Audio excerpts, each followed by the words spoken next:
আসসালামু আলাইকুম ভিউয়ার্স, আমি আজ দেখাবো কিভাবে আপনি আপনার হাতের মোবাইলটাকে আপডেট দিবেন। আপডেট হচ্ছে এমন একটা সিস্টেম, আপনার মোবাইলটাকে যদি আপনি আপডেট দেন সব কিছু, তাহলে আপনার মোবাইলটা যে নতুন অবস্থায় যেরকম ছিল, আপডেট বলতে বোঝায় আপনার মোবাইলটা এখন যে অবস্থায় আছে তার থেকে নতুন কিছু তৈরি করা।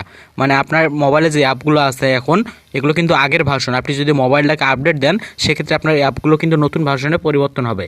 তো সেক্ষেত্রে আপনার লাভটা কী? সেক্ষেত্রে আপনি মোবাইলটা অনেক বেশি স্পিড পাবেন এবং আপনার মোবাইলে যে অ্যাপগুলো সিস্টেমগুলো আছে এই সিস্টেমগুলো অনেক বেশি বৃদ্ধি পাবে এবং আপনি সকল কাজ সহজভাবে করতে পারবেন। তো কথা না বাড়িয়ে মূল কাজে চলে যাই। আমি দেখাই কীভাবে আপনারা আপনাদের হাতের মোবাইলটাকে আপডেট দিয়ে স্পিড বাড়িয়ে নেবেন। তো ভিউয়ার্স, ভিডিওটি চালু করার আগে আমার চ্যানেলটি সাবস্ক্রাইব করে পাশে থাকা বেল আইকনটি অন করে দিন, যাতে নতুন কোনো ভিডিও ছাড়ার সাথে সাথে আপনি সর্বপ্রথম নোটিফিকেশন পান। তো শুরু করা যাক। তো প্রথমে আপনাদের যে কাজটা করতে হবে, আপনার মোবাইলে যে সেটিং নামে একটা অপশন আছে, সেটিংসে ক্লিক করা লাগবে। সেটিংসে ক্লিক করার পর এখানে খুঁজে নেবেন সিস্টেম নামে একটা অপশন আছে।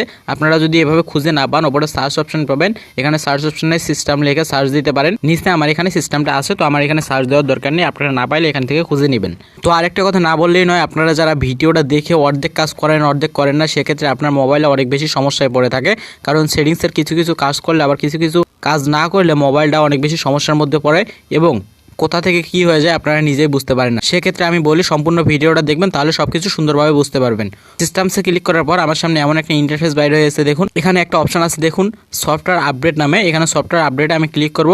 তো এখানে ক্লিক করার পর আমার সামনে ঠিক এমন একটা ইন্টারফেস বাইরে হয়েছে। দেখুন এখানে দেখানো হচ্ছে আমার মোবাইলটা আপডেট দেওয়া আছে, সেখানে হচ্ছে 5ই অক্টোবর 2021। হ্যাঁ, এটা কিন্তু আপডেট ভার্সন। তারপরে আমি লাস্ট আপডেট দিয়েছি, এখানে শুধু সময়টা দেখাচ্ছে আমি কিছুক্ষণ আগে আপডেট দিয়েছিলাম। তারপরে আমি আপনাদের দেখানোর জন্য এখানে চেক ফর আপডেটে ক্লিক করলাম। তো আমার মোবাইলটা কিন্তু আপডেট হতেছে।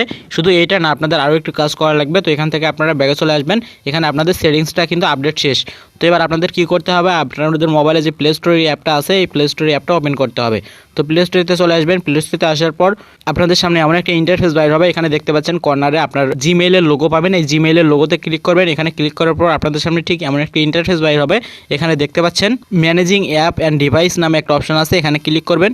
এখানে ক্লিক করার পর আবার আপনাদের সামনে ঠিক এমন একটা ইন্টারফেস বাইর হবে। এখানে আপনাদের কি করতে হবে, এখানে সি ডিটেলস নামে একটা অপশন পাবেন, এখানে সি ডিটেলসে ক্লিক করবেন। এখানে সি ডিটেলসে ক্লিক করার পর আপনাদের সামনে এমন একটা ইন্টারফেস বাইর হবে। এখানে আপনাদের মোবাইলে যতগুলো অ্যাপ আছে সবগুলো কিন্তু দেখানো হবে। এখানে আপনাদের মোবাইলে যতগুলো অ্যাপ আছে এই অ্যাপগুলোর মধ্যে যে যে অ্যাপগুলো আপডেট দেওয়া নেই, এখানে সবগুলো অ্যাপ কিন্তু দেখানো হবে।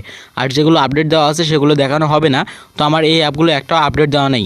সেক্ষেত্রে এখানে আপনারা চাইলে আপডেট অলে ক্লিক করে সবগুলো অ্যাপ আপডেট করে নিতে পারেন, অথবা আপনারা যদি চান একটা একটা করে আপডেট করে নেবেন। সেক্ষেত্রে এখানে যে আপডেট লেখাগুলো পাবেন সাইডে, আপনারা যে অ্যাপটা আপডেট করে নেবেন ওই অ্যাপটাতে আপডেটে ক্লিক করবেন। আমি আপনাদের একটা দেখাই, ফেসবুক লাইটটা আমি আপডেট করবো। এখানে আপডেটে ক্লিক করলাম, এটা কিন্তু আমরা আপডেট হতেছে। আপনারা দেখুন ওপরে কিন্তু এটা কিন্তু আপলোডিং হতেছে এবং আপলোড সম্পূর্ণ আপলোড শেষ প্রায়। আপনারা সেমভাবে সবগুলো অ্যাপ আপডেট করে নেবেন, তাহলে আপনার মোবাইলের স্পিড অনেক বেশি পাবেন এবং সকল অ্যাপ দিয়ে সুন্দরভাবে যে কোনো কাজ করতে পারবেন। তো আজকের ভিডিওটা এই পর্যন্ত। ভিডিওটা কেমন লাগলো তা অবশ্যই কমেন্ট করে জানাবেন। আর এরকম নতুন নতুন ইন্টারেস্টিং ভিডিও পাওয়ার জন্য আমার চ্যানেলটি সাবস্ক্রাইব করে পাশে থাকা বেল আইকনটা অল করে দিবেন। ধন্যবাদ এতক্ষণ আমার সাথে থাকার জন্য।